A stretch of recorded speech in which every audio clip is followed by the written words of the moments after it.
everybody, it's Robert F. Kennedy Jr. here, and I cannot tell you how happy I am to be able to have this opportunity to talk to thousands of citizens in 15 countries on all the continents in the world who have come together today to protest this coup d'etat by big data, by big telecom, by big tech, by the big oil and chemical companies, by this global public health cartel led by Bill Gates and the WHO that now amounts to $2 trillion and wants to magnify and amplify its wealth and its power over our lives, over our liberties, that wants to subvert our democracies, that want to destroy our sovereignty and our control over our lives and our children's health. And I want to remind you, those of you who are not Americans, of something that every American child learns when we're growing up in this country about our history. During the Great Depression, Franklin Roosevelt, who was one of the greatest presidents in American history, said to the American people, the only thing that we have to fear is fear itself. And we grow up hearing that, but people don't really understand what it means. But it was a very, very profound warning by Roosevelt, because he saw what the Great Depression was doing in Eastern Europe, in Italy, in Germany, and Spain, where that crisis was turning people towards fascism. In the Eastern countries, where the same crisis was turning citizens and governments towards communism, and also causing the collapse of governments all over the world. And in our country, in the United States, it's hard for people to remember today that almost a third of the people in our country were completely disillusioned with capitalism and wanted to turn to communism, and another third wanted to turn to fascism. And Franklin Roosevelt wanted to preserve our country for democracy, for free market capitalism, for civil rights, and to preserve our Constitution. And he recognized that the weapon of authoritarian control was going to be fear. And when I spoke a few weeks ago in Berlin, I reminded the people of Germany of a very famous story that happened during the Nuremberg trials after World War II, when Hitler's closest lieutenant, the head of the Luftwaffe, Hermann Goering, was asked by one of the prosecutors, how did you get the German people? The German people are the most educated people in the world. They were some of the most tolerant people in the world. The Weimar Republic was one of the strongest democracies in the world. How did you take these people who were so well educated and so awakened and so tolerant and turn them into obedient slaves who committed some of the worst atrocities in human history? And Goering said, oh, that's a simple thing. And any of you can look up his quote, and I urge you to do so. And he said, and it works not just in a fascist government, but it works in a democracy, in a monarchy, in a communist government, in any government that you want. The job of the government is to put the people in fear. And if you can keep them in fear, you can get them to do anything that you want them to do, that they will turn into sheep. And there's a famous book by Naomi Klein that all of us should read called Disaster Capitalism. And that book shows, it's a historical chronology of all of the times during American history and the history of the world during the Great Depression, and during the financial collapse in 2008, and during the financial collapse in Chile, for example, in 1973, during the time of the World Trade Center bombing, that authoritarian elements in a society and large corporations and wealthy plutocrats and oligarchs, wealthy families and individuals, use crises to shift wealth upward, to obliterate the middle classes of those countries, and to clamp down totalitarian controls. And of course, it's an obvious thing that people who are used to voting for their governments are not going to vote for policies that make the rich people richer, that give corporations even more power over their lives, that reduce democracy and reduce civil rights. These are not good vessels for populism. In order to transform the government so that it will reward the rich with even more wealth, the people who want to do that in the large corporations, who want to orchestrate that kind of change, have to get rid of the civil rights. And the first civil right that they begin with is freedom of speech. They need to clamp down censorship, because censorship is the most important right. In our country, we put it number one, the First Amendment of the Constitution, because all the other rights depend on it. If a government can hide what it's doing, it can get away with anything it wants. If a corporation can lie to you and conceal information, if there's no transparency in a democracy, you do not have a democracy. So if you want to get rid of all the other rights, like freedom of assembly, which you are exercising today, some of you are exercising at great threats. Some of you will suffer. Some of you will be jailed. Some of you will suffer injuries. But that is a basic right. The right to freedom of expression, the right to jury trial, the right to freedom of religion, the right to privacy, the right to have governments that don't spy on you and keep your information. All of those other rights can only be subverted if they begin by imposing censorship, by being able to silence people who want to speak. So the coup d'etat that we are all fighting today is a coup d'etat that starts with a conspiracy between the government agencies and the big technology companies, the Silicon Valley billionaires, people like Zuckerberg and Bill Gates, and the people who run Google and Facebook and Pinterest and all of these other Silicon Valley corporations who are now in this conspiracy to make sure that we cannot talk about our grievances. We cannot say bad things about pharmaceutical products. We cannot question government policies that make no sense to us. And I'm going to say a few things about some of those government policies. Number one, I am not a conspiracy theorist. I follow the facts. I don't know that the COVID illness was laboratory generated in Wuhan. There is plenty of evidence that it was, but not enough evidence for me to say that it's a fact. My question is, why don't we know the answer to that?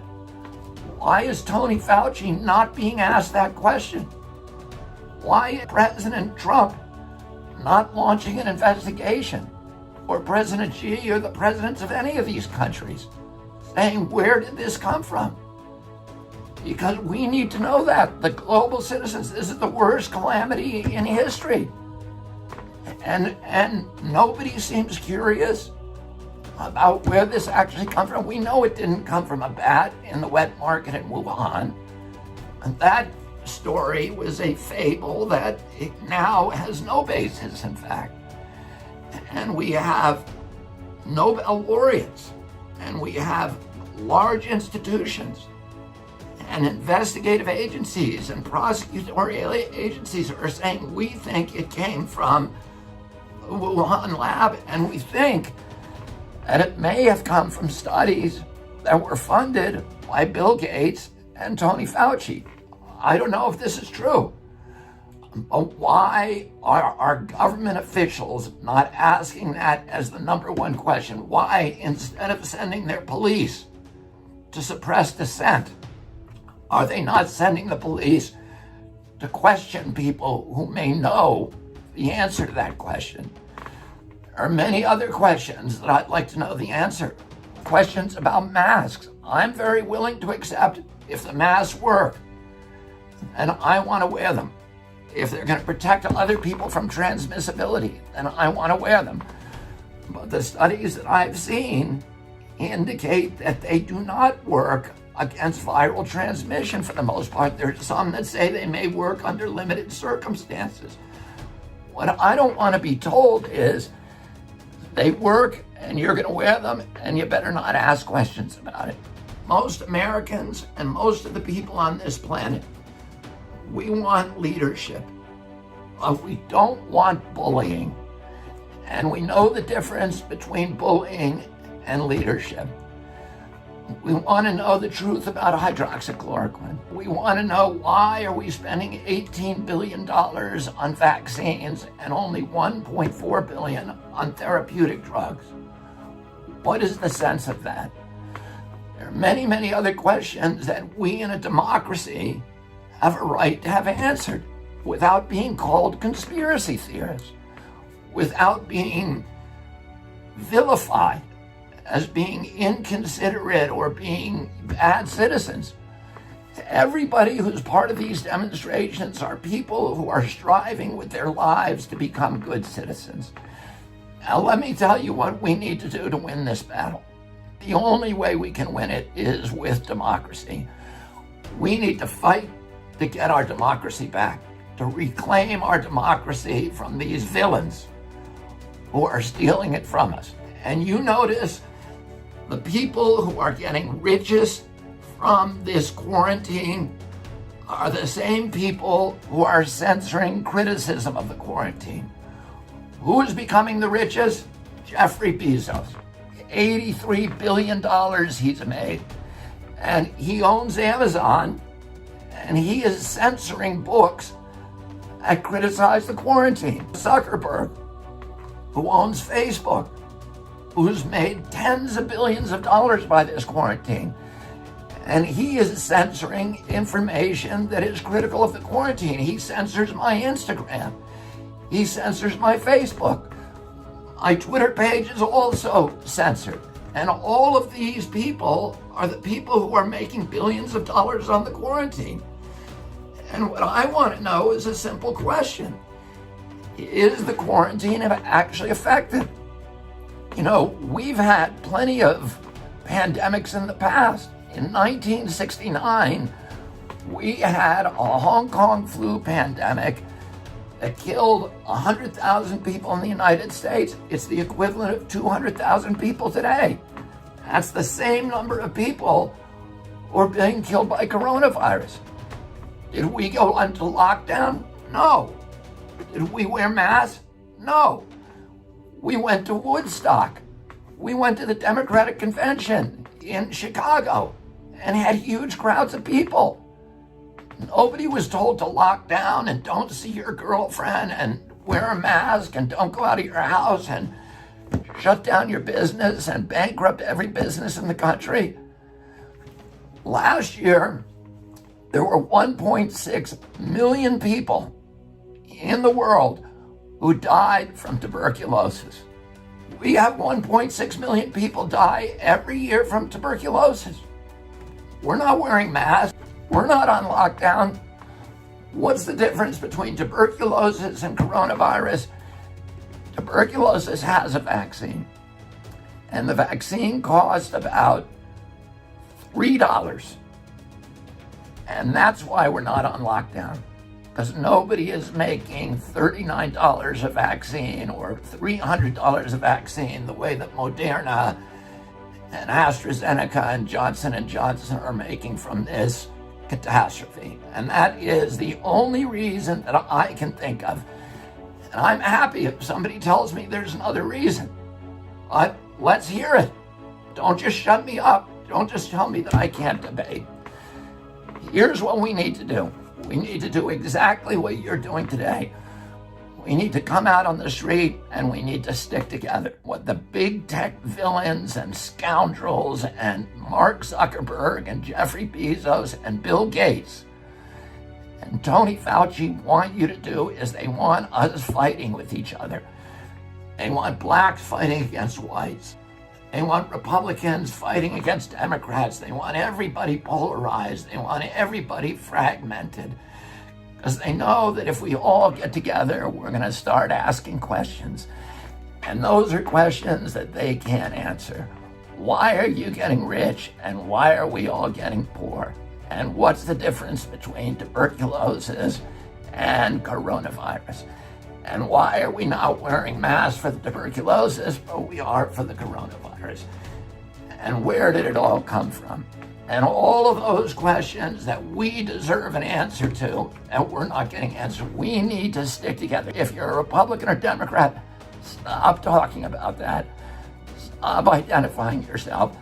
The enemy is big tech, big data, big oil, big pharma, the medical cartel, the government totalitarian elements that are trying to oppress us, that are trying to rob us of our liberties, of our democracy, of our freedom of thought, of our freedom of expression, of our freedom of assembly, and all of the freedoms that give dignity to humanity.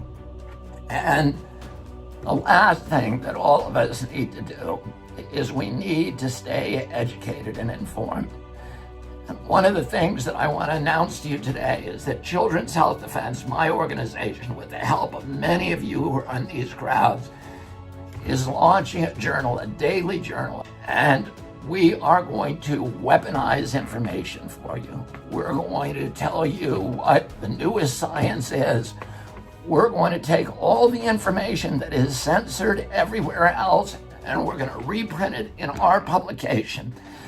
And you can get that every day. So if you see something that is censored, we want to hear about it because we want to put it up. We are going to be the enemies of censorship. We are going to be the refuge. And we're going to allow debate. We're going to make sure it's civil debate. We're going to encourage people to be nonpartisan. We're going to allow people to come and have different opinions than us. We are not scared of debate the way pharmaceutical company and Bill Gates and Mark Zuckerberg and Jeffrey Bezos and Tony Fauci are terrified of debate. We welcome debate. We want to hear, if you've got a different opinion than me, I want to hear about it and I want to see your science. And I want the public to hear us talking about it and debating about it, because the free flow of information, the cauldron of debate, is the only thing that allows governments to develop rational policies in which self-governance will actually work and triumph. You are on the front lines of the most important battle in history, and it is the battle to save democracy and freedom and human liberty and human dignity from this totalitarian cartel that is trying to rob us simultaneously in every nation in the world of the rights that every human being is born with. So thank you for your courage, thank you for your commitment, and thank you for your brotherhood. And I can pledge to you that I will go down dying with my boots on, fighting side by side with all of you to make sure that we return these rights and preserve them for our children. And I will see all of you on the barricades. Thank you.